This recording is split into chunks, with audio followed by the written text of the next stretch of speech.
ये आपने बिल्कुल सही। चाचा जी, विश्वनाथ आचार्य जी आए हैं। नमस्ते आचार्य। आइए विश्वनाथ आचार्य जी। नमस्ते। नमस्ते। मनोवांछा फल सिद्धिरस्त। बैठी।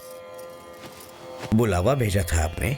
जी, लक्ष्मी नरसिम्हा भगवान की मूर्ति की स्थापना का मुहूर्त निकलवाना था। यजमान, मेरे थोड़े अस्वस्थ होने के कारण मैं शायद आपके इस कार्य में साथ ना दे सकूं।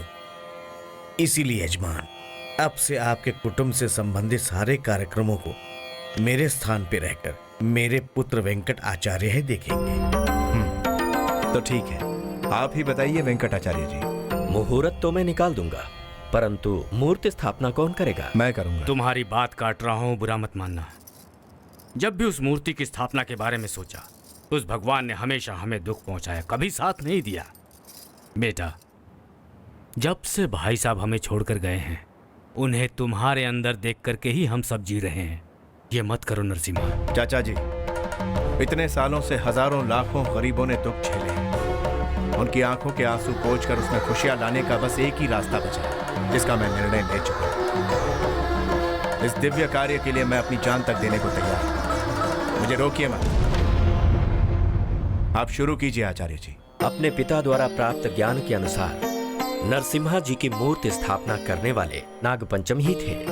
आपके वंश से जो भी स्थापना करेगा वो उन्हीं के नाम से करेगा। इसीलिए पहले आपको नागपंचम नाम का नामकरण करना होगा। स्थापना करने वाली जोड़ी को नरसिम्हा स्वामी जी का सबसे पहले विवाहोत्सव करवाना होगा। यही रीति है, अर्थात स्थापना से पहले आपका विवाहित होना अनिवार्य होगा।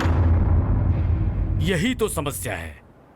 अब तक हमारे वंश में शादीशुदा लोग ही नाग पंचम नामकरण करके मूर्ति स्थापना के लिए तैयार होते थे, पर पता नहीं, या तो भगवान ही हमसे नाराज हैं या इस वंश पर कोई श्राप है। नामकरण करने के बाद मूर्ति की स्थापना न होने की वजह से पिछली 5 पीढ़ियों से कोई न कोई मर रहा है। और अब अगर नरसिम ने नामकरण कर लिया तो ये सब बातें जानते हुए इनसे शादी करने के लिए कौन तैयार होगा, बताइए।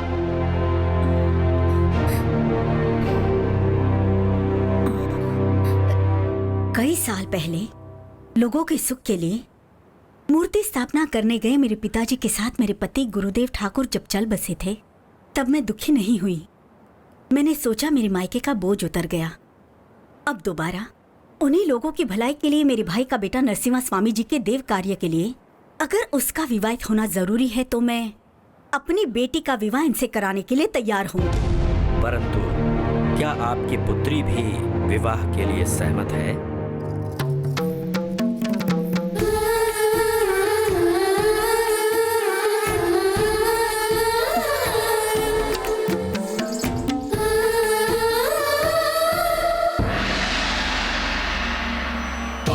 संभवाय पद्मलोचनाय पापनाशनाय भक्तपोषकाय नमो नारसिंहा।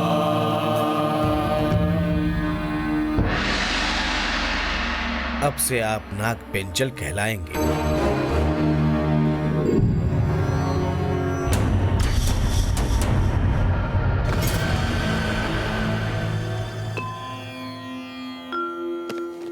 इस शास्त्र के हिसाब से आपको गर्भ मंदिर में अखंड ज्योति को जलाने के बाद स्वामी जी के आभूषणों के साथ अपनी हजारों एकड़ जमीन को अपने 45 गांव के सब लोगों में आपको स्वयं ही बांटना होगा। यही इस शास्त्र में लिखा है।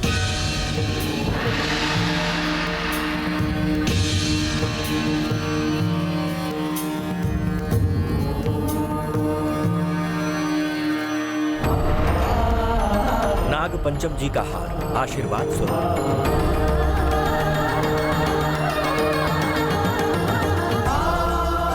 ये स्वामी जी के आशीर्वाद स्वरूप।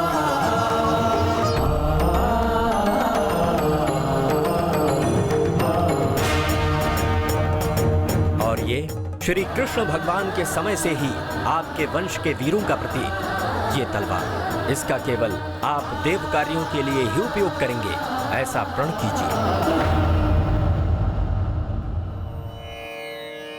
मैं भगवान श्री लक्ष्मी नरसिम्हा जी को साक्षी मानकर ये प्रण लेता हूँ कि इस तलवार का सिर्फ देव कार्य के लिए उपयोग करूंगा। मंगलम भगवान विष्णु मंगलम गरुड़ध्वज मंगलम पुंडरीकाक्षः मंगलाय तनो हरि। नाग पंचम जी, अगले 4 दिन के बाद पूनम की रात है। ब्राह्म मुहूर्त में पेनुसिल नरसिम्हा का योग नरसिम्हा में बदलने का शुभ समय है। उच्च पर्वत से विराट मूर्ति को अखंड ज्योति के साथ नीचे लाकर गर्भ मंदिर में स्थापित करना होगा। ठीक है आचार्य जी। शुभमस्तु, कल्याणमस्तु। क्यों बच्चों, तुम लोग अभी तक जाग रहे हो? जाओ जाकर सो जाओ। नहीं हम लोग तो दीदी के पास ही सोएंगे। रहने दीजिए ना, बच्चे मेरे साथ ही सो जाएंगे। पागलों जैसी बातें क्यों कर रही हो? हाँ जाओ तुम लोग, जाओ सो जाओ। जाओ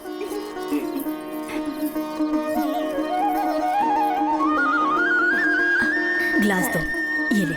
हाँ। अरुंधति, इनसे आशीर्वाद लो। जीती रहो बेटी। आओ बेटी।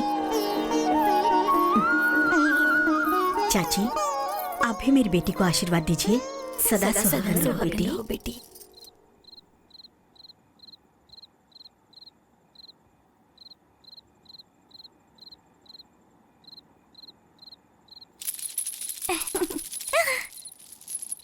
क्यों जीजू, कैसे शुरुआत करूं सोच रहे हो क्या?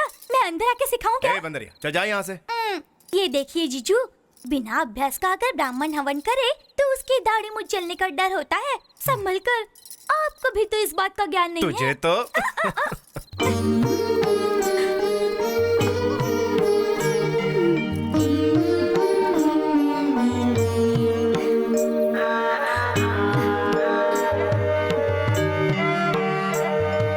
तू परेशान क्यों है बेटी?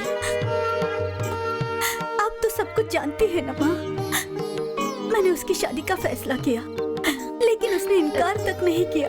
मैंने जैसा कहा वैसा उसने किया।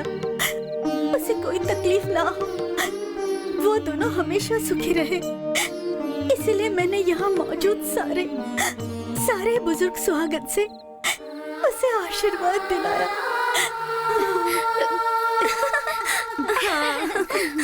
अरुंधति, अब तुम अपने आप को संभालो। अरे रहने दो बेटी, मैं सब देखती हूँ। अब तुम लोग सब जाओ। चलो। सुनो, मैं कह रही थी तुम भी इसके साथ अंदर जाओगे क्या? जाओ। नहीं, मैं नहीं जाऊंगी। जाओ।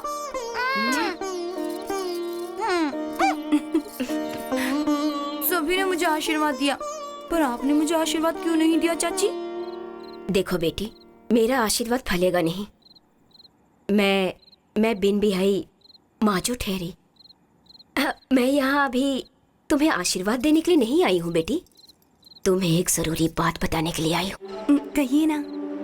सुहागरात की रात हर औरत के लिए यादगार रात होती है। तुम्हारी माँ यही चाहती है कि तुम दीर्घ सुमंगली रहो। उसके लिए तुम्हें अपनी सुहागरात भुलानी होगी बेटी। वो इसलिए क्योंकि अगर नरसिम्हा ठाकुर तुम्हारे साथ संबंध बनाएंगे तो उनका ब्रह्मचार्य खत्म हो जाएगा, और उनके ब्रह्मचार्य होने के बाद अगर वो मूर्ति स्थापित करेंगे तो वो अपनी जान से भी हाथ धो बैठेंगे बेटी। अपने वंश में नाग पंचम जी का नाम रखने वाले सभी लोग सांसारिक लोग ही थे बेटी, इसलिए शायद उन सब की अकाल मृत्यु हो गई, ऐसा हम मानते हैं। इसलिए बेहतर होगा कि मूर्ति स्थापना होने तक तुम अपनी सुहागरात से दूर ही रहना बेटी। ऐसा करोगी तो तुम बहुत जल्द इस वंश को आगे बढ़ा पाओगी।